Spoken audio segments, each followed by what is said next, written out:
One of the major misconceptions in science is that of the sun being a giant ball on fire. People to this day still believe this misconception, but it is actually much more complex than that. The sun is actually a giant ball of plasma.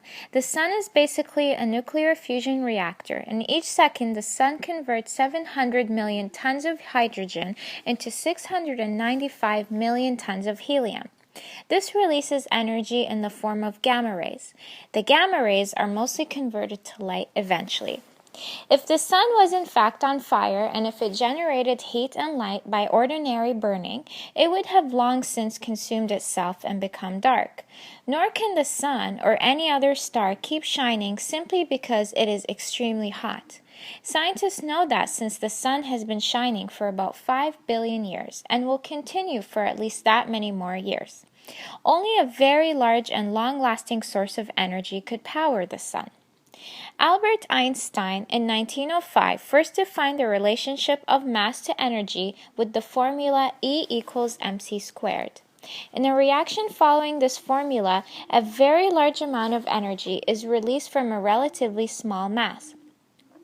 Deep within the interior of the sun, several types of fusion reactions take place. In the principal process, groups of 4 hydrogen nuclei are constantly combining to form single helium nuclei. The mass of each new helium nucleus is slightly less than the total mass of the 4 original hydrogen nuclei, the lost mass having been converted into energy. This energy eventually reaches the sun's surface, where it is released as light, heat, and other forms of electromagnetic radiation.